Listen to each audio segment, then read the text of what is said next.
Hello friends, நீங்கள் விக்ரமத்தன் கதைகளில் வினோத ரஞ்சித பதுமை சொன்ன கதையை பார்த்து பார்ப்போம். சந்திரவர்மன் என்ற பிராமணன் இருந்தார். அவர் பல கதைகளில் தேர்ச்சி பண்ண நினைக்கிறாரு. அவர் சரியான குரு கிடைக்காதனால துறவு மேற்கொண்டு அங்கங்கே அலைஞ்சிட்டு இருந்தார். அதே மரத்தின் அடியில் உட்காந்துருக்க போது அவர் பிரம்ம ராட்சசதன்னு ஒருத்தர் தவம் செஞ்சுட்டு இருந்தார்.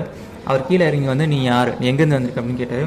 அவரை வணங்கி நான் பணிமாக இப்போ நான் பல கலைகளை கற்றுக்கணும்னு நினைக்கிறேன் அப்படின்னு சொல்ல வந்திருக்காரு. அப்போ நான் கூறபடி நீ ஒப்புக்கொண்டால் நான் உனக்கு தெரிஞ்ச எல்லாத்தையும் சொல்லித்தரேன் அப்படின்னு சொன்னார். ஸோ நான் எதுவும் நான் அதை பணி செய்வேன்னு சொல்லியிருக்காரு. அதுக்கு என்ன சொன்னேன்னா, இன்று முதல் 6 மாதங்களுக்கு நீ உண்ணாமலும் உறங்காமலும் இந்த மரத்துக்கு கீழே இருக்க வேண்டும். நான் எனக்கு தெரிஞ்ச வித்தையில் தினமும் இந்த அரச மலை விதையில் தினமும் ஒவ்வொரு வேலையை ஏதாவது பிச்சு கொடுப்பேன். அந்த கலையை அதை படித்து நீங்கள் அந்த கலையை கற்றுக்கணும்னு சொல்கிறாரு. சரி, அதுக்கும் ஒத்துக்கிட்டாரு.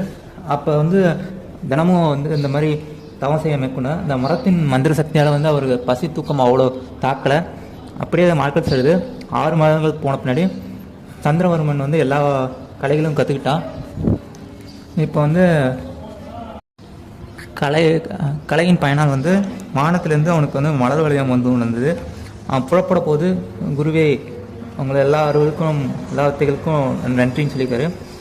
இதுமாரி நான் என்ன பண்ணு கேட்டதுக்கு, சரிடா நீ உன் ஊருக்கு போய் உனக்கு பிடித்த பெண்ணை மறந்துக்கொள் அப்படின்னு சொல்லியிருக்காரு. சரி நன்றாக வாழுன்னு சொல்லி அமைச்சிருக்காரு. இவர் அப்போ சரி அங்கேருந்து அவர் ஊருக்கு போகிறக்குள்ள கன்னியாபுரின்னு என்ற இடத்துக்கு போய் தெருவில் இருந்த தென்னியில் ஓய்வு எடுக்கிறாரு. அப்போ அவர் கலைப்பணம் மீது மயங்கி விட்டார். அப்போ அங்கேருந்து ஒரு பெண் அவருக்கு உபசரிக்கிறார். திடீர்னு ஏன் இவங்க இப்படி மயங்கி கிடக்கிறான்னு சொல்லி அங்காரவெளி என்ற பொண்ணு அவரை உபசரிக்கிறார். டாக்டர் மருத்துவரை கூட்டு மருந்து மாத்திரையெல்லாம் கொடுக்குறாரு. 8 நாள் கழிச்சு அந்த எந்திரிக்கிறாரு. அப்புறமேட்டு அவர் எந்திரிச்ச உடனே அவரோட இலையெல்லாம் எடுத்துக்கொண்டு அவர் கிளம்புறாரு. அப்போ அங்காரவெளி கேட்குறாங்க, இப்படி உபசரித்த என்னை நீங்கள் ஏன் ஒரு வார்த்தை கூட கேட்க போகிறீங்க அப்படின்னு கேட்குறாங்க அந்த பொண்ணு. அப்புறம் சரி நீ ஆனால் நீங்கள் தடுக்கிற என்று கேட்குறா. அப்படியே அன்பரையாக உங்களை திருமணம் செய்து கொள்ளதான் இத்தனை உபசரிக்கிறேன் அப்படின்னு சொன்னிச்சு. இறைவா, இது என்ன வேடிக்கை, உபசரித்ததுக்காக உன்னை மணந்து கொள்ள முடியுமா அப்படின்னு சொன்னாங்க. இல்லை நீ எனக்கு இல்லைனா உன் மென் வழக்கு தொடுப்பேன்னு சொன்னாங்க. இருவரும் வாக்குவாதம் செஞ்சு அரசரிடம் முறையிட்டாங்க.